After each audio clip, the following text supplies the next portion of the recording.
I'm Africa Harrigan for Legit TV. The Committee on Education, Youth and Recreation, chaired by Senator Jean Ford, is holding a meeting to receive an update from officials from the Department of Education as it pertains to the maintenance and structure of our public schools for the upcoming 2018-2019 school year. Some of the damages sustained at the Yvonne E. Milliner-Bowski Elementary School includes roof damage that are temporarily covered with a blue tarpaulin, unfinished construction work in the kitchen, and dug-up tiles that are piled up on the cafeteria floor. Temporarily, the cafeteria was relocated to the outdoors. There was mold inside the office of the school nurse and unfinished bathrooms. The building housing the gym and classrooms were adversely affected. Outside, the foundation was prepped for the modular units. At the Joseph E. Gomez Elementary School, there were structural damages to the buildings, housing classrooms and what was once used as a bathroom. As you can see for yourself, at Adelita Cancrine Junior High School, it's not anywhere near ready for the 2018-2019 school year. Muller Elementary School sustained external damages to the roofs along with broken fences. At Charlotte O'Malley High School, there were damages inside the Earl Abraham cafeteria, such as cracks in the window structures, electrical fixtures that need repairs, walls that are water damaged. The once popular track and field is in the process of being transformed to hold the modular units. Senator Jean Ford, chairman for the Committee on Education, Youth and Recreation, shared a few remarks. Senator Ford, what is the purpose of the meeting? Well, on August 8th, we hope to have the Department of Education before us to present an update on our education system in general. It's not just about the placement of modular units. We anticipate that the modular units will be in place on time for the beginning of the new school year. However, I need to find out more about the condition of our schools in general. The schools, for instance, that are in use now, and they were in use before, serving as double sessions, as well as even now after school and summer programs. What type of maintenance has been taking place on these facilities?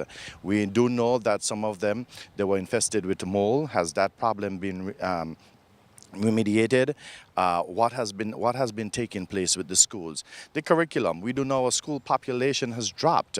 We know the students' population has dropped as well as the teachers' population. Are we really ready? What about connectivity? We're depending heavily on technology. What about connectivity? Is this ready? School books, we lost a number of school books. We have done a lot of sharing, and while that was all well and good, I don't know if it was sufficient and if it was adequate. And so what about the school books? Were they replaced? Other equipment and so forth. We know that the teachers have done the best that they can with what they had.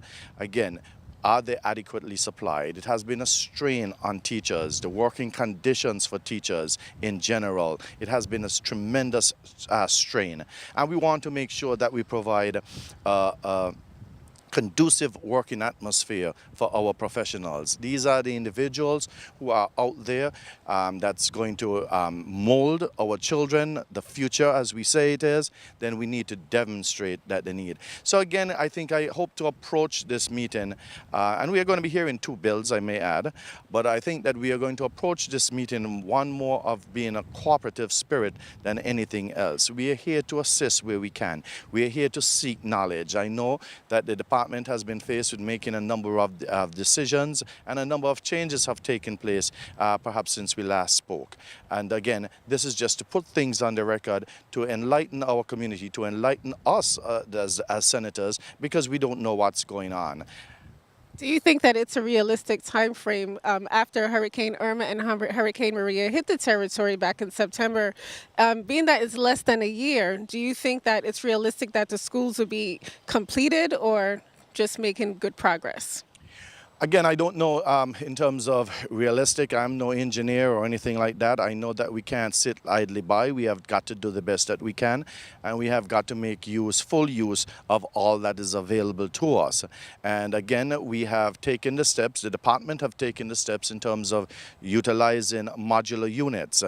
I just want to make sure that we don't just be comfortable with the modular units and forget all of the other facilities that still are in dire need of help. They had mold in them, they had equipment that not working, they had leaking roofs and so forth. Just in general, we need to make sure that the atmosphere is conducive for learning. Again, do the best that we can. We are not here to throw blame. Let us know what is necessary. Let us know how we can help, because that's what we're here to do, is to look out for the benefit of our children. Considering that a lot of the modular units are being built on track and fields and in areas in which the students usually do athletic programs, what is the alternative to that? Well, that is, of course, going to be very challenging, and that has been a concern of mine. As a matter of fact, that's why I was in full opposition of placement of the modular units on the CHS field. And I still don't feel very comfortable with it. And I did what I can in terms of trying to intervene. And Senator Sarro and myself, as a matter of fact, we joined the forces, and we even met with the president of the university and the commissioner and her team. And we met down there to see whether or not we could not have identified an alternate site for the placement of those units. Again, as it was said to us, it was too late. The university had some concerns. I still feel that the concerns that the university had could have been addressed. And I think that, and I got to give Dr. Hall some credit and say that he seemingly was willing to try and compromise to this. However, again, we heard from the department that FEMA was not in favor of it, and I don't agree with all that. I don't think that we have done enough. I think that we just take the word about what FEMA can do. FEMA has a template, and the template can be customized, and we have customized the template in other areas, and I still think that we could have done and should have done a little bit more in terms of getting that template customized, and we could have identified a little bit further. I know it's a very frustrating thing, and I know it's easy to do Monday morning quarterbacking, it's easy to criticize, and so I'm not here to do that, and my emphasis is not about that. That was then, I opposed it then. I still don't think that it's necessarily the best position, but we got to work with what we have, and we got to move on. As we speak, modular units are already in place. The Cancroyne field, the Charlotte Amalie High School field is already dug up. The infrastructure is already in place. The footings for the modulars are already in place. And so, there's tremendous work. I was just there on the site up to yesterday, visiting, trying to get a feel on the progress or lack of progress, as the case might be, in terms of what's going on, so that I can be somewhat informed. And so that's already done, and I don't want to beat a dead horse, but, indeed, I want to make sure and ensure that we have the best for our children and our teachers. Tune into our live coverage of the Committee on Education, Youth and Recreation on August 8th at 10 a.m. I'm Africa Harrigan for Legit TV.